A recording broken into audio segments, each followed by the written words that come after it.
To pi life में आपका स्वागत है। For the latest update subscribe the channel and press the bell icon. नमस्कार दोस्तों, मैं Sudhanshu Singh two pi life पे आपका स्वागत करता हूं। और आज की हमारी जो वार्ता है वो चंचल सर से होगी। तो आइए चंचल सर से बात करते हैं। नमस्कार चंचल सर, टू पाई लाइफ पे आपका बहुत बहुत स्वागत है। और आज की वार्ता शुरू करने से पहले हम चाहेंगे कि आप दर्शकों को अपना एक छोटा सा परिचय दे दीजिए। मेरा नाम चंचल जाना है। मैं पूर्व मेदिनीपुर वेस्ट बंगाल से बिलोंग कर रहा हूँ।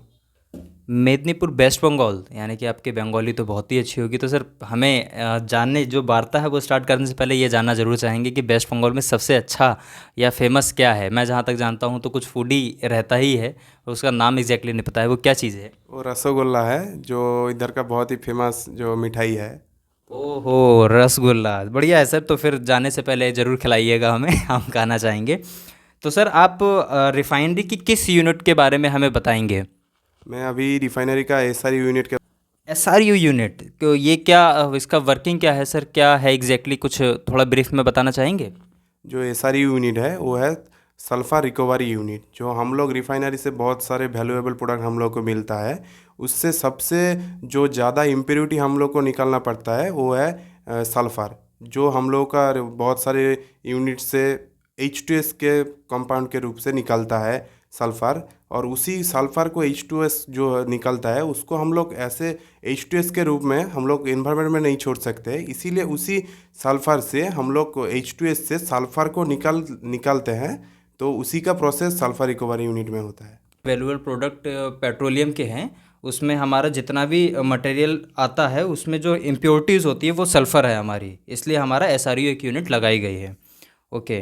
तो सर इसमें जो अगर ये गोपनीय है तो आप मना कर सकते हैं, बट मैं फिर भी जानना चाहूँगा कि इसका जो लाइसेंसर या हम टेक्नोलॉजी कहते हैं वो कौन सी है? जो हम लोग का इधर बहुत सारे एसआरयू का यूनिट है, लेकिन मैं जिस यूनिट के बारे में बोल रहा हूँ उसका जो लाइसेंसर है टेक्निप केटीआई है, उसका लाइसेंस है। ओके। Technique KTI।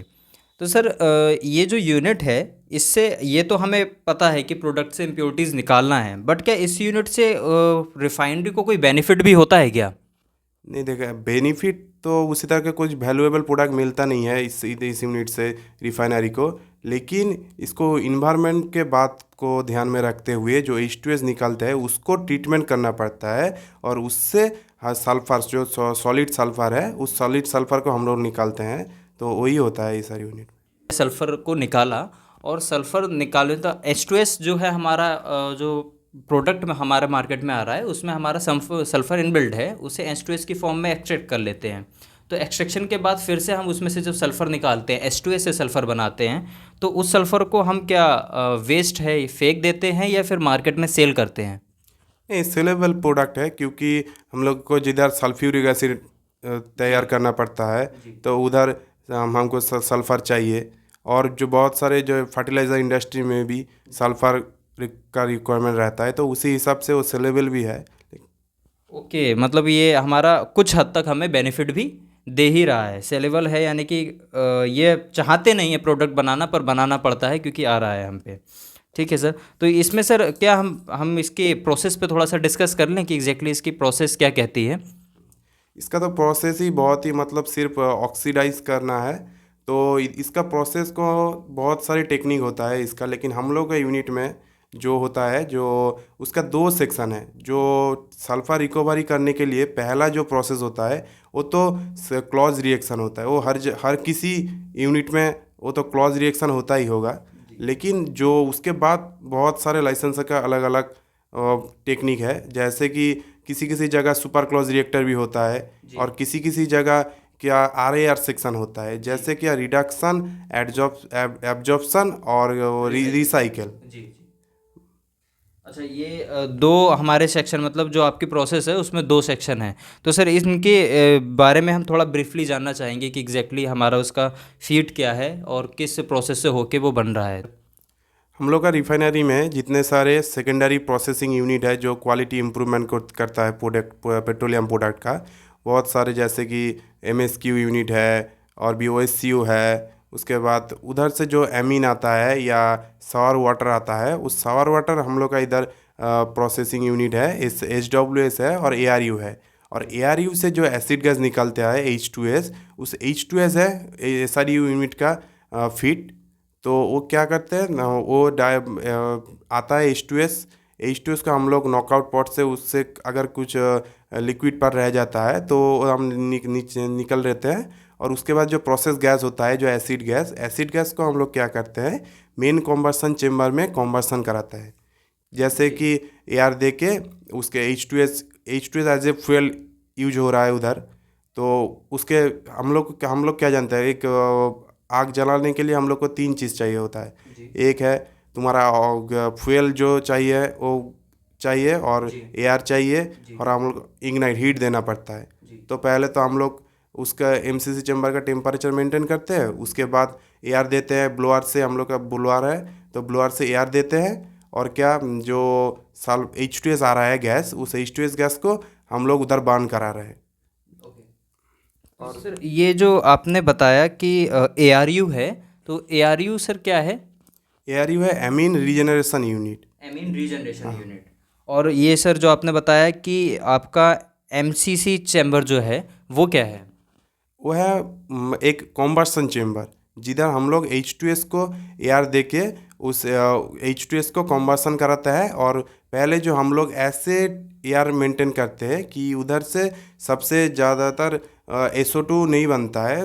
जो ऐसे कन्वर्जन होता है जो 2:1 रेशियो में H2S और SO2 बनता है, मतलब 2 अनुपात उसका H2S रह जाता है, और 1 अनुपात H2S जो होता है वो SO2 में कन्वर्ट होता है। ओके, तो मतलब जो हमारा मेन चैम्बर है कंबशन चैम्बर, उसमें हमारा 2:1 में SO2 और H2S निकलता है, और बाकी अदर पार्ट कुछ सल्फर का भी बनता है क्या? हाँ, थोड़ा बहुत मोल्टन सल्फर बनता है, क्योंकि सल्फर के H2S के साथ ऑक्सीजन को रिएक्ट करके हम लोग को सल्फर और प्लस जो SO2 बनता है उसके और वाटर बनता है, और हीट निकलता है, क्योंकि ये एक्सोथर्मिक रिएक्शन है तो हीट निकलता है। तो ये सर जैसे हमें जो सल्फ़र था, वो सल्फ़र हमें कुछ मात्रा में तो कंबशन चैम्बर पे ही मिल गया, और आपने कहा कि ऊपर जो वेपर्स फॉर्म में मिल रहा है हमें H2S और SO2, उनका रेशो 2:1 का रहता है। तो यहीं पे हमारा प्रोसेस ख़त्म होता है, इतना ही बनता है, या इसके आगे भी कुछ प्रोसेस है? नहीं, इसके आगे भी प्रोसेस है। जो पहले तो हम लोग जो कॉम्बसन चेम्बर से हम लोग को जो मिला प्रोसेस गैस, तो उससे तो बहुत सारा एक्सोथर्मिक रिएक्शन है, तो टेम्परेचर हाई है। जी। तो उससे हम लोग स्टीम बना लेते हैं, क्योंकि एफिशिएंट करना है हमको प्रोसेस का। तो हम लोग उधर BFW वाटर दे के उधर से हम लोग स्टीम बना लेते हैं, MP स्टीम बना लेते हैं। हीट रिकवरी कर लेते हाँ, हीट रिकवरी कर लेते हैं। फिर सर? फिर उसके बाद हम लोग का क्लोज रिएक्टर का उधर हम लोग का 2 रिएक्टर है, जो जिधर एक्टिवेटेड एल्यूमिना बेस्ड कैटलिस्ट रहता है। और उसके बाद जो क्या करते हैं, वो हीट बॉयलर से जो हम लोग का जो प्रोसेस गैस के में H2S और SO2 रहता है, उसको हम लोग पहले रीहीट करते हैं। उसके बाद कैटालिटिक जो कन्वर्टर है हम लोग का रिएक्टर, उस पहले वाले रिएक्टर में लेके जाते हैं। तो पहले रिएक्टर में लेके जाने के बाद वो फिर से उधर एक्सोथर्मिक रिएक्शन हुआ, उधर मोल्टन सल्फर बना, उसके साथ जो प्रोसेस गैस में SO2 और H2S रह गया है। तो फिर से वो जो प्रोसेस गैस है, फिर से उससे हम लोग हीट रिकवरी किए, और जो मोल्टन सल्फर है वो तो हम लोग का सल्फर फीड में आ जाता है। और जो प्रोसेस गैस होता है वो क्या करते हैं, हम लोग फिर से उसको रीहीट करके फिर से सेकेंड जो रिएक्टर है हम लोग का, तो सेकेंड रिएक्टर में लेके जाते हैं। उससे फिर एक्सोथर्मिक रिएक्शन है, हीट निकलती है, तो उससे फिर से हम लोग हीट रिकवरी करते हैं। ये है क्लोज रिएक्टर का प्रोसेस है। मतलब सर ये इसका ये है कि ये हमारा क्लोज सेक्शन का प्रोसेस है एग्जैक्टली। और after that sir RAR section में क्या होता है? जो RAR सेक्शन होता है उसमें क्या करते हैं, उधर जो अभी क्लोज प्रोसेस के बाद जो निकलता है उसको हम लोग टेल गैस बोलते हैं। जी, टेल गैस। टेल गैस से क्या सेंस है सर? टेल गैस मतलब अभी बहुत ही सल्फर रिकवरी हो गया, लेकिन उसके बाद भी उधर बहुत सारे सल्फर कंपाउंड, नाइट्रोजनियस कंपाउंड और थोड़ा बहुत CO2 रह जाता है। तो उसी को हम लोग टेल गैस बोलते हैं। हाँ, अच्छा, मतलब ये आपने बताया था स्टार्टिंग में एयर देते हैं हम, तो उससे जो हमारा डेवलप होती हैं गैसें, उनके बाद जो रिमेन में रहता है वो टेल गैसेस में आता है हमारा। तो सर इसमें RAR सेक्शन में भी क्या हमारा H2S आता है? RAR सेक्शन में जो सल्फर जो H2S से SO2 बनता है, उसको हम लोग क्या करते हैं, फिर से RAR सेक्शन मतलब है रिडक्शन, एब्जॉर्प्शन और रिसाइकिल, इसका प्रोसीड्योर ऐसा चलता है। तो क्या है, जो हम लोग हाइड्रोजन ऐड करते हैं उसी SO2 के साथ हम लोग फिर से हाइड्रोजन ऐड करते हैं, तो फिर से रिएक्टर में जाते हुए वो H2S बनाता है। H2S वो भी एक एक्सोथर्मिक रिएक्शन है। उसके बाद फिर से हम लोग BFW देके उधर से स्टीम तैयार करते हैं। उसके बाद वो RAR सेक्शन का रिडक्शन हो गया। अभी वो प्रोसेस जो गैस है वो हम अब जो क्वींच टावर है, एक क्वींच टावर में हीट रिकवरी करते हैं, वो हीट लॉस कराता है। उसके बाद एब्जॉर्प्शन में ले जाते हैं, एब्जॉर्प्शन कॉलम में। एब्जॉर्प्शन कॉलम में नीचे से प्रोसेस गैस देते हैं और ऊपर से लीन एमाइन देते हैं। जो एमाइन होता है वो रिच एमाइन होकर H2S को एब्जॉर्ब करता है और H2S एब्जॉर्ब करके वो निकल जाता है रिच एमाइन, और जो प्रोसेस गैस में जो जितना सारा है H2S निकल जाता है और वो चला जाता है हम लोग का इंसिनेटर बर्नर में। इंसिनेटर बर्नर में। तो सर आपने ऐसा बताया कि RAR सेक्शन में हमारा रिडक्शन, एब्जॉर्प्शन और रिसाइकलिंग होता है। तो आपने रिडक्शन में तो हमारा जो है SO2 H2S में कन्वर्ट हो गया। एब्जॉर्प्शन में क्या हो रहा है? एब्जॉर्प्शन में जो H2S है उस H2S टेल गैस से उस H2S को निकाल लेते हैं। जैसे कि लीन एमाइन देते हैं, उससे वो रिच एमाइन बन जाता है H2S को एब्जॉर्ब करके, वो फिर से ARU सेक्शन में चला जाता है। और जो गैस रह जाता है, जो उसमें बहुत सारे थोड़ा बहुत H2S भी रह जाता है, सॉक्स, नॉक्स, ये सब चीज़ भी रह जाता है, तो वो भी हम इन्वायरमेंट में नहीं छोड़ सकते हैं। तो इसीलिए वो फिर से वो सारे गैस को हम लोग इंसिनेटर बर्नर पे जला लेते हैं। उसके बाद उसका जो इंसिनेटर बर्नर से जो गैस निकलता है वो हम लोग स्टैक के द्वारा एटमॉस्फेयर पे छोड़ देते हैं। तो सर ये जो आपने इंसिनेटर बर्नर बताया, ये रिडक्शन सेक्शन है? नहीं, रिडक्शन के लिए तो हम लोग कैटालिटिक कन्वर्टर यूज कर रहे हैं, मतलब कैटालिटिक जो रिएक्टर है उसी को यूज कर रहे हैं। लेकिन कैटालिटिक रिएक्टर होने के बाद जो टेल गैस बच जाता है आफ्टर एब्जॉर्प्शन, वो हम लोग लेके इंसिनेटर सेक्शन में बर्न कराते हैं। ओके। और सर ये जो रिसाइकलिंग हो रही है उसे हम, मतलब रिसाइकलिंग में हमारा जो टेल गैसेस हैं उसे ले जाके हम इंसिनेटर में बर्न करा देते हैं। रिसाइकल में तो हम लोग का जो रिच एमाइन होता है उसी को फिर से लीन एमाइन बनाने के प्रोसेस को रिसाइकल बोलते हैं। लेकिन रिसाइकल को इसका प्रोसेस में ऐड नहीं होता है। जो रिच एमिन होता है वही रिच एमिन फिर से जो मतलब ARU सेक्शन में जाता है, उसी को हम लोग रिसाइकल प्रोसेस बोलते हैं। लेकिन उसके बाद एब्जॉर्प्शन के बाद जो गैस रह जाता है जो टेल गैस में, वो हम लोग ले जाके इंसिनेटर सेक्शन में बर्न कराते हैं, AR दे के इंसिनेटर में बर्न कराते हैं। सर इसमें जो आप इंसिनेटर वर्ड यूज़ कर रहे हैं वो मैं थोड़ा सा जानना चाहूँगा, क्योंकि डिटेल में मैं इंसिनेटर से समझ नहीं पा रहा हूँ कि क्या सेंस है। ये भी एक one type of combustion chamber है, लेकिन ये जो है हम लोग का टेल गैस जो है उसको इंसिनेटर सेक्शन में, जैसे कि मान लीजिए 650 डिग्री टेम्परेचर रहता है उधर, तो उससे वो उधर जो हम लोग का टेल गैस में रह जाता है CO जो थोड़ा बहुत रह जाता है, नॉक्स सॉक्स चीज़ रह जाता है, ऐसा चीज़ उसको हम लोग एटमॉस्फेयर में नहीं छोड़ सकते। तो इसीलिए उसको हम लोग फिर से एयर दे के उससे बर्न कराते हैं। वो उधर भी एक एक्सोथर्मिक रिएक्शन होता है, तो उसी को हम लोग अभी स्टैक के द्वारा छोड़ते हैं। और स्टैक में हम लोग का बहुत सारा जो LP स्टीम बनता है उसको सुपरहीटेड या सुपरहीटेड मीडियम प्रेशर स्टीम को, सैचुरेटेड स्टीम को हम लोग सुपरहीटेड बना लेते हैं। तो यही होता है। अच्छा सर, इसमें जो ऐसे इंसिनेटर आप एक कंबशन चैम्बर बता रहे हैं, एक हमारा मेन कंबशन चैम्बर है, और मैं भी सर जैसे मैंने कई लोगों से बात की है इस विषय में, उनने बताया एक फर्नेस होती है। तो क्या ये फर्नेस और चैम्बर एक ही है या डिफरेंट है? देखिए, फार्नेस तो हम लोग का क्यों यूज करते हैं, फार्नेस हम लोग हीट अप करने के लिए लिक्विड को, उधर कोई अलग से कोई फ्यूल वाले या फ्यूल गैस जला के करते हैं। लेकिन इधर जो हम लोग का प्रोसेस गैस है उसी को बर्न करते हैं इसी में एयर दे के। तो इसीलिए उसको मेन कॉम्बसन, क्योंकि हम लोग प्रोसेस गैस को ही उधर कॉम्बसन करा रहे हैं, इसीलिए वो कॉम्बसन चेम्बर है। ओके, मतलब जो है एक चैम्बर है और उसी में हम H2S डालते हैं और उसे बर्न कराते हैं। तो सर बर्न कराने के लिए क्या कोई आप एक्स्ट्रा फ्यूल यूज़ करते हैं? आपने कहा था कि हम मेन कंबशन चैम्बर का जो है टेम्परेचर मेंटेन करते हैं स्टार्टिंग, मतलब प्रोसेस स्टार्ट करने से पहले। तो वो चैम्बर, उसका टेम्परेचर आप कैसे मेंटेन करते हैं?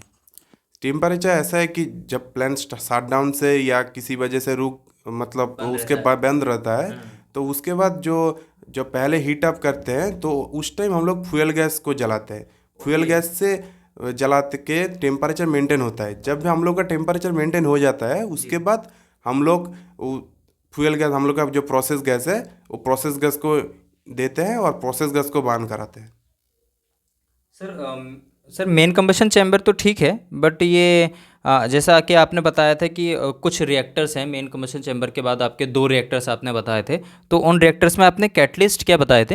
एक्टिवेटेड एलुमिना कैटलिस्ट रहता है। उस कैटलिस्ट का बेड में, जो रिएक्टर का जो बेड होता है, उसमें एक्टिवेटेड एलुमिना कैटलिस्ट। अच्छा, एक्टिवेटेड एलुमिना कैटलिस्ट रहता है। और उसके बाद सर जो आपका आरएआर सेक्शन है उसमें भी किसी रिएक्टर में आपका यूज़ हो रहा है कैटलिस्ट? हाँ, उसमें भी सेम कैटलिस्ट यूज होता है। Same catalyst. तो वहाँ पे जो सर आरएआर सेक्शन है वहाँ पे सिर्फ एक ही रिएक्टर है या 2-3 रिएक्टर है? नहीं, एक ही रिएक्टर होता है। ओके, एक ही रिएक्टर है। तो सर इसमें जो हमारा सल्फ़र निकलता है वो मोल्टन फॉर्म में ही रहता है ना? हाँ, क्योंकि हम लोग का रिएक्शन में जो H2S है वो ऑक्सीजन के साथ रिएक्शन करके जो सल्फर बनता है प्लस H2O बनता है। तो सल्फर पहले तो मोल्टन रूप में ही सल्फर पीट में जाता है, उसके बाद उसको हम लोग एटमॉस्फेयर पे लेके आके उसको सॉलिडिफाई करते हैं। ओके, तो सर इसमें जो एटमॉस्फेयर में लेके आके हम सॉलिडिफाई कर लिया, बट इसमें जो ऐसा कि मुझे लगता है कि इसका एक आपने बताया कि 650 डिग्री सेल्सियस हमारा इंसिनेटर का टेम्परेचर रहता है, और कुछ चैम्बर का आपने कुछ 150 टू 30 के इधर बताया था। नहीं, एमसीसी चेम्बर में तो और भी ज़्यादा रहता है। एमसीसी चेम्बर में 1200 डिग्री के ज़्यादा ही रहता है टेम्परेचर। 1200 डिग्री सेल्सियस, हाँ वो मेरे को याद नहीं था। 1200 degree Celsius main combustion chamber और 650 इंसिनेटर का। तो इसका सर ये मैं कंफ्यूज हो रहा हूँ कि एग्जैक्टली मेल्टिंग पॉइंट क्या है सल्फ़र का? सल्फर जो हम लोग का बनता है वो सल्फर का मेल्टिंग पॉइंट तो 120 होता है, सल्फर का मेल्टिंग पॉइंट। इसीलिए हम लोग पूरा प्लान जो चलता है उधर हम लोग का स्ट्रेसिंग स्टीम दिया रहता है, जो एलपी स्टीम दिया रहता है उधर। क्योंकि अगर सल्फर का टेम्परेचर 120 से कम हो जाएगा तो वो लाइन पे ही चोक कर जाएगा, तो ट्रांसपोर्ट नहीं हो पाएगा जो मोल्टन सल्फर होता है। इसीलिए पूरा जो यूनिट का प्रोसेस में हम लोग स्ट्रेसिंग स्टीम के लिए एलपी स्टीम यूज करते हैं। सर ये तो आपने जो सल्फ़र का बताया है, टेक्नोलॉजी जो थी आपकी कौन सी थी? टेक्निप के टीआई जो है। टेक्निफ के टीआई, बट एक टेक्नोलॉजी और है उसका मुझे नाम याद नहीं आ रहा है। उस टेक्नोलॉजी में भी 2 सेक्शन होते हैं, बट एक सेक्शन उसका क्लॉज था, दूसरा सेक्शन था सुपर क्लॉज, आरएआर सेक्शन नहीं था। तो इसके विषय में सर कुछ बताना चाहेंगे? जो क्लॉज सेक्शन तो पहले हम लोग का रिडक्शन हो गया, जो H2S प्रोसेस गैस का जो सल्फर बना है, उसके बाद जो रह जाता है जो H2S का पार्ट, वो क्या होता है ना कि तुम्हारा ऑक्सीजन के साथ डायरेक्ट, मतलब उधर उसके पहले हम लोग फिर से ब्लोअर से एयर देते हैं सुपर क्लॉज रिएक्टर के पहले।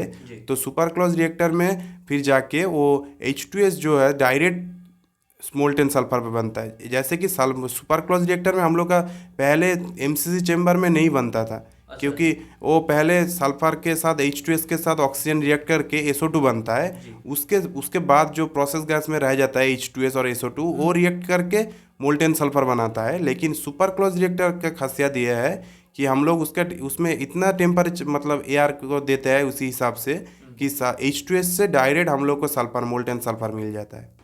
ओके, मतलब सुपर क्लॉज ये है कि उससे हम डायरेक्ट सल्फ़र बना सकते हैं, मतलब ये प्लांट की एफिशिएंसी बढ़ा सकता है, ज़्यादा से ज़्यादा सल्फ़र रिकवरी के लिए हमारा लगा होता है। तो खैर ये तो सर दूसरे लाइसेंसर या टेक्नोलॉजी पे वर्क करता है। इसमें सर मैंने देखा है कि जब मार्केट में सल्फ़र आता है तो वो सल्फ़र समटाइम्स खुला हुआ, मतलब आपका सॉलिडिफिकेशन मोड में होता है। तो वो खुले बॉक्सेस में जो टैंकर से आते हैं, ट्रक्स होते हैं, मैंने टैंकर में भी सल्फ़र देखा है। तो उसमें सर जब टैंकर में सल्फ़र होता है वो मोल्टन में होता है या सॉलिडिफिकेशन में होता है?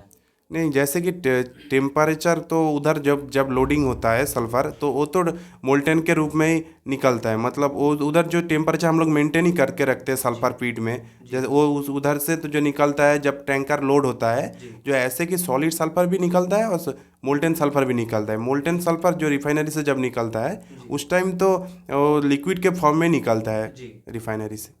तो सर उसे जैसे मैंने जैसे एलपीजी के टैंकर्स होते हैं ना, उसमें कंपार्टमेंट होते हैं, पूरा क्लोज होता है, तो उसमें हमने सल्फ़र भरते हुए, मतलब वो फिल होके मार्केट में उतरते हुए देखा है।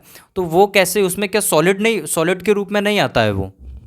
नहीं, सॉलिड वो भी सॉलिडिफाई हो जाएगा, क्योंकि उसका टेम्परेचर उतना अगर मेंटेन नहीं कर पाएंगे तो इसीलिए क्या जिस टाइम हम लोग निकलना पड़ेगा उस टाइम हीटिंग करना पड़ेगा, क्योंकि उसको फिर से अगर सॉलिडिफाई हो भी जाएगा तो उसको हम लोग को लिक्विडिफाई करना पड़ेगा, उसके बाद ही निकल सकते हैं, नहीं तो वो तो जम जाएगा। ठीक सर। और बाकी सर जो सल्फ़र है वो हमारे यहाँ से तो हम मार्केट में दे देते हैं, बट उसका क्या क्या यूज़ है? तो सल्फर हम लोग का जो सल्फ्यूरिक एसिड H2SO4 बनाने में यूज होता है, और फर्टिलाइजर इंडस्ट्री में भी सल्फर का यूज होता है। अच्छा, फर्टिलाइज़र, हाँ ये एक इम्पॉर्टेंट है सर, फर्टिलाइज़र इंडस्ट्री में हमारा इसका यूज़ होता है। तो सर आप हमें ये, जैसे आप काफ़ी समय से इस यूनिट में हैं और वर्क कर रहे हैं, तो ये बताना चाहेंगे कि एग्जैक्टली एसआरयू यूनिट में सबसे अच्छा आपको क्या लगा? SRU में अच्छा तो ऐसे कोई चीज़ नहीं है, क्योंकि H2S है जो हम लोग ज़्यादा इनहल कर नहीं सकते। अगर किसी जगह लीकेज होगा तो वो बहुत, इसीलिए डिटेक्टर, अगर SRU यूनिट में जाना है तो H2S डिटेक्टर लेके जाना पड़ता है, क्योंकि एक टाइम ऐसे भी होता है आप H2S का इनहेल करते रहेंगे तो पता ही नहीं चलेगा उधर से H2S लीक हो रहा है, तो इसीलिए डिटेक्टर लेके जाना पड़ता है, बहुत सावधानी से काम करना पड़ता है H2S यूनिट में। बस इतना ही। अच्छा कुछ नहीं है, यही कहना चाहते हैं आप? नहीं, प्रोसेस क्योंकि तब भी करना पड़ेगा, क्योंकि वो इन्वायरमेंट के लिए H2S गैस उतना अच्छा नहीं है, तो इसीलिए वो तो रिकवरी तो करना पड़ेगा H2S से।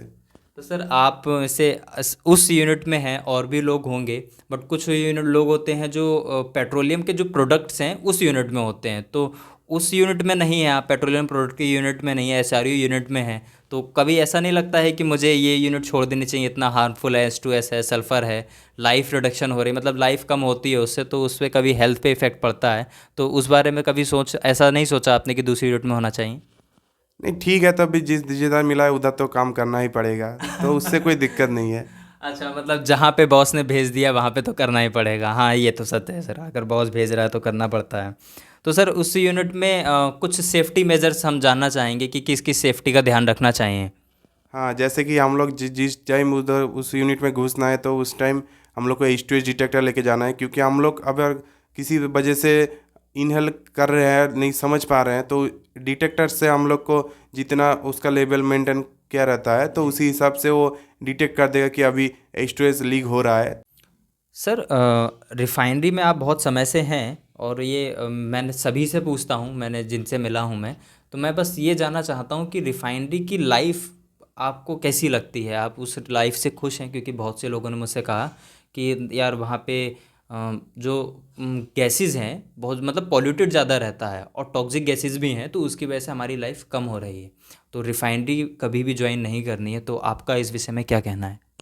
नहीं, ऐसे कोई नहीं है, सब हर जगह कुछ किसी जगह का काम करोगे तो सेफ्टी रिस्क तो हर जगह रहता है, लेकिन तब भी काम करना पड़ता है, तो इसीलिए उसमें कोई दिक्कत नहीं है, जिधर भी रहे अच्छे से काम करना, लेकिन जिधर जितना सेफ्टी मेंटेन कर सकते हैं आप तो उतना सेफ्टी मेंटेन करके ही काम करें। ओके। तो सर ये जाते जाते मैं चाहूँगा कि आप जैसे वेस्ट बंगाल से बिलोंग करते हैं, तो आपकी बंगाली तो मतलब मैं तो नहीं समझ पाता हूँ, आपकी अच्छी होगी, तो आप बंगाली में कोई मैसेज देना चाहें हमारे जो दर्शक हैं उनके लिए, तो एक छोटा सा मैसेज। পেট্রোলিয়াম ইন্ডাস্ট্রিতে কাজ করার জন্য সেফটিটা খুবই গুরুত্বপূর্ণ দিক। তো পেট্রোলিয়াম ইন্ডাস্ট্রিতে কাজ করতে হলে সেফটিটাকে মাথায় রেখে কাজ করতে হবে। सर इसका हिंदी में एक बार हमारे लिए ट्रांसलेशन ज़रूर बताइए कि इसका मतलब क्या था? इसका मतलब ये था कि पेट्रोलियम इंडस्ट्री में काम करने के लिए जो काम तो करना ही है, लेकिन उसके लिए सेफ्टी को हम हर टाइम ध्यान में रखना पड़ेगा।